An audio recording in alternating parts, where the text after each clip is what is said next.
Shalom sahabatku yang terkasih dan sehati dalam Yesus Kristus. Jumpa lagi kita pada kesempatan kali ini. Mari kita siapkan diri dan hati kita untuk menjadikannya layak menyambut Tuhan. Supaya kita bisa menjadi garam dan terang dalam kehidupan ini. Tentunya dengan bersama kita resapi Renungan Sabda Pendalaman Iman presented by BPK PKK KAJ. Bacaan dari Injil Yohanes bab 6 ayat 16 sampai 21. Ketika hari mulai malam, murid-murid Yesus pergi ke danau, lalu naik ke perahu dan menyeberang ke Kapernaum. Hari sudah gelap dan Yesus belum juga datang mendapatkan mereka. Sementara laut bergelora karena tiupan angin kencang. Sesudah mereka mendayung kira-kira 5 atau 6 kilometer jauhnya, mereka melihat Yesus berjalan di atas air mendekati perahu itu. Mereka pun ketakutan, tetapi Ia berkata kepada mereka, "Inilah aku, jangan takut." Karena itu mereka mau menaikkan Dia ke dalam perahu. Dan seketika itu juga perahu itu sampai ke pantai yang mereka tuju. Demikianlah Injil Tuhan. Saudara-saudari yang terkasih dalam Kristus, beberapa waktu yang lampau beredar video di dalam sosial media yang mungkin Anda juga sudah melihatnya. Ada seekor bayi binatang yang dipelihara oleh seorang tuan. Dibesarkan selama beberapa lama, diberi makan, dipelihara, lalu sang tuan meninggalkan dia untuk beberapa tahun. Satu kali sang tuan memutuskan untuk kembali menjumpai, menengok binatang peliharaan yang pernah dirawatnya sejak masih bayi. Apa yang terjadi sangat menarik. Binatang yang sudah bertumbuh dewasa dan juga sang tuan yang sudah sedikit banyak berubah tampangnya itu bertemu, dan begitu mata mereka saling bertemu, binatang itu langsung mengenalinya sebagai tuan. Binatang itu segera menghampiri tuannya. Dia mencium, dia menjilat, dia mencengkeram tuannya itu yang dikasihinya. Dia kenal sebagai pengasuhnya.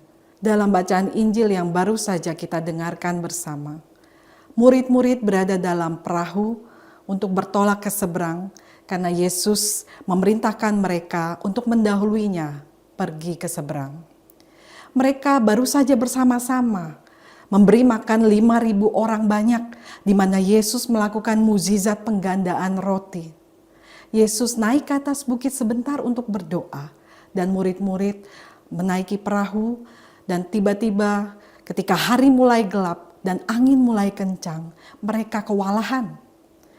Tapi Yesus yang sedang berdoa di atas bukit mengetahui kesulitan para murid.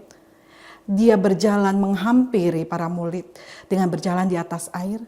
Dan murid-murid langsung ketakutan melihat Yesus yang berjalan di atas air karena mereka tidak mengenali Tuhan mereka. Berada dalam keadaan gelap lalu diterpa oleh angin yang kencang membuat mereka tidak bisa mengenali sosok Tuhan yang selalu ada bersama dengan mereka. Mereka hanya terpisah sebentar saja karena mereka baru saja bersama-sama memberi makan 5.000 orang banyak. Tapi mereka tidak bisa mengenali Tuannya. Saudara-saudaraku yang terkasih dalam Kristus, disinilah kita bisa melihat betapa Tuhan Yesus sungguh mengetahui kesulitan para muridnya. Bahkan sebelum para murid berteriak minta tolong menyebut nama Yesus, Yesus tahu kesulitan mereka dan Yesus mau menolong mereka. Ini terlihat betapa sesudah Yesus menghampiri mereka, sekonyong-konyong mereka sudah tiba di tempat tujuan. Artinya apa? Para murid tidak perlu bersusah payah lagi mendayung perahu melawan angin yang kencang. Karena bersama dengan Yesus, mereka langsung tiba di tempat tujuan dengan nyaman dan aman. Saudara-saudaraku yang terkasih dalam Kristus, kalau kita mendengar kisah tentang bagaimana murid itu ada dalam perahu, berlayar, melawan angin kencang. Kita juga ingat dengan kisah angin ribut diredakan. Pada saat itu murid-murid baru saja mengenal Yesus. Dan ketika ada badai, Yesus ada dalam perahu itu. Yesus tertidur dan mereka mengira guru mereka tidak peduli. Mereka berkata, "Guru, apakah engkau tidak peduli kalau kita binasa?" Tapi Tuhan Yesus mengajarkan, "Di manakah imanmu, hai orang-orang yang kurang percaya?" Nah, pada bacaan Injil hari ini kita tahu dan ini semakin ditegaskan bahwa Yesus Tuhan kita adalah sosok yang peduli terhadap murid-muridnya. Mereka mengalami kesulitan, mereka belum mengatakan, mereka belum berteriak minta tolong kepada Yesus. Yesus sudah tahu lebih dulu apa yang mereka butuhkan. Yesus datang. Hanya saja mereka begitu takut. Bahkan di bacaan Injil yang paralel dengannya, yaitu dalam Matius dan Markus, kita bisa melihat bahwa mereka mengira Yesus adalah hantu. Apakah dalam hidup kita, ketika kita diwarnai oleh kegelapan, kita sedang mengalami tantangan, kita juga sama seperti para murid yang tidak bisa melihat Tuhan, tetapi justru mengira itu hantu? Saya pribadi pernah mengalami masalah yang serupa. Dalam relasi bisnis dengan suami, mempunyai beberapa rekanan. Ada satu customer yang merupakan customer yang menyulitkan bagi kami berdua. Kalau transaksi sangat sulit melakukan pembayaran. Sehingga kadang-kadang kami memilih untuk kalau bisa tidak perlu memberikan banyak-banyak. Tidak perlu bertransaksi terlalu sering. Karena begitu ada transaksi, pasti kami akan kesulitan. Kami akan dibuat takut kalau dia tidak bisa membayar. Karena setiap kali ditagih pada masanya, dia selalu mengelak, dia selalu menghindari pembicaraan atau telepon, dan mengulur-ngulur waktu. Tapi apa yang terjadi, saudara-saudaraku yang terkasih, ketika masa pandemi sedang berjalan, di mana perusahaan banyak yang mengalami kebangkrutan, justru orang inilah yang diam-diam ternyata bisa membuat kami bertahan. Orang yang kami kira sebagai hantu, yang selalu membuat kami merasa gelisah, takut, tetapi dia justru yang dapat memberikan pertolongan bagi kami. Saat ini, adakah orang-orang yang kita rasakan sebagai hantu dalam kehidupan kita, membuat kita gelisah dan takut? Tapi sebenarnya dia adalah orang yang Tuhan utus untuk menolong kita, tapi kita tidak mampu melihatnya. Mari kita refleksikan bacaan Injil hari ini dengan segala pengalaman yang mungkin sedang dialami oleh Anda semua. Yesus sangat peduli. Yesus memberikan pertolongan dengan berbagai macam cara yang kadang-kadang di luar dari kita pikirkan.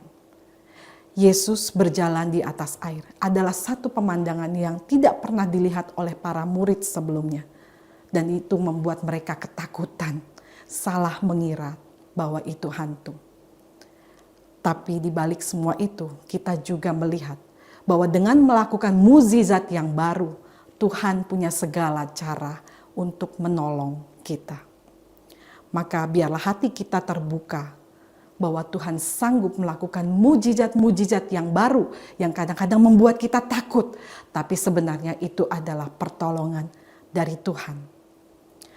Dan bagian kita sebagai murid Kristus adalah sanggup juga menolong orang-orang yang membutuhkan pertolongan kita sebagai perpanjangan tangan Tuhan Yesus, sebagaimana Yesus menolong para murid yang sedang kesulitan. Yesus mengerti kesulitan para murid dan Yesus sangat mengasihi murid-murid. Sebagaimana dikatakan dalam Mazmur 33 ayat 18-19, sesungguhnya mata Tuhan tertuju kepada mereka yang takut akan Dia, kepada mereka yang berharap akan kasih setianya, untuk melepaskan jiwa mereka dari maut dan memelihara hidup mereka pada masa kelaparan. Tuhan sangat perhatian pada orang-orang yang butuh dengan pertolongan, terutama mereka yang sangat mengasihi Dia. Saudara-saudaraku yang terkasih, ini juga tercermin bagaimana Tuhan Yesus mengajak kita semua para murid memberi perhatian kepada orang-orang kecil, orang-orang miskin, para janda-janda yang sangat membutuhkan pelayanan kita. Kita dengar dalam bacaan pertama hari ini, bagaimana janda-janda miskin, orang Yahudi yang berbahasa Yunani, agak terlantar karena mereka sibuk dengan pelayanan firman. Ketika hal ini disadari, maka para murid langsung memutuskan untuk memilih beberapa orang murid yang akan berfokus pada pelayanan terhadap janda-janda. Janda-janda adalah kelompok orang yang sangat mendapat perhatian khusus di mata Tuhan kita. Dikatakan dalam Yakobus 1 ayat 27, ibadah yang murni dan tidak bercacat di hadapan Allah Bapa kita ialah mengunjungi yatim piatu dan janda-janda dalam kesusahan mereka dan menjaga supaya diri sendiri tidak dicemarkan oleh dunia. Inilah salah satu contoh pelayanan kita yang juga selaras dengan arah dasar pastoral gereja kita tentang subsidiaritas dan solidaritas. Tanpa kita, kehadiran Tuhan tidak dapat dirasakan. Di dalam kegelapan, di dalam tantangan, banyak orang yang akan mengira Tuhan itu seperti hantu, tidak ada dan selalu menakutkan. Tetapi kita mau menghadirkan wajah Tuhan yang penuh kasih, wajah Tuhan yang penuh kedamaian melalui pelayanan-pelayanan kita semua. Maka dari itu, biarlah permenungan kita hari ini boleh menjadi satu refleksi baru. Bagaimana kita perlu mengenal Tuhan yang berbicara dan hadir dalam hidup kita. Kita lebih peka lagi akan suaranya. Kita perlu lebih intim lagi dalam hidup berelasi dengan Tuhan agar kita semakin mengerti kehendaknya. Saudara-saudariku yang terkasih dalam Kristus, kalau di depan saya memberikan ilustrasi bagaimana seekor binatang yang dirawat oleh seorang tuan mampu mengenali tuannya walaupun sudah sekian lama ditinggal. Ada sesuatu di dalam diri binatang itu. Ada suatu perangkat di dalam binatang itu yang sanggup membuat dia kenal tuannya. Bagaimana dengan kita, manusia, makhluk yang lebih luhur dari binatang, bisa mengenali Tuhan. Tuhan kita adalah roh dan kita pun diberi Roh Kudusnya di dalam kita semua. Seharusnya kita juga mampu menjadi peka akan suaranya, akan kehadirannya. Kita harusnya mengenali bagaimana Ia hadir dalam kehidupan kita sehari-hari, walaupun kita mengalami berbagai macam situasi yang berbeda-beda. Biarlah ini menjadi refleksi kita semua. Sesudah kita mengalami pertolongan Tuhan, kita pun akan menolong orang-orang yang membutuhkan kita sebagai wajah dan perpanjangan tangan Tuhan. Marilah kita berdoa. Dalam nama Bapa dan Putra dan Roh Kudus. Amin. Allah Bapa dalam surga, kami bersyukur boleh mendengar firman-Mu hari ini yang kembali mengingatkan kami bahwa terkadang dalam situasi hidup kami yang mengalami begitu banyak tantangan, kami sering tidak menyadari kehadiran-Mu yang hadir melalui orang-orang di sekitar kami. Bahkan kami seringkali salah mengira pertolongan-pertolongan-Mu yang datang lewat sesama kami kira sebagai sesuatu yang mencelakai dan menakutkan kami. Ampuni kami Tuhan jika kami kurang peka akan kehadiran-Mu. Dan buatlah kami semakin tergerak untuk terus mendekat kepadamu dan semakin mengandalkan Engkau dalam segala permasalahan hidup kami.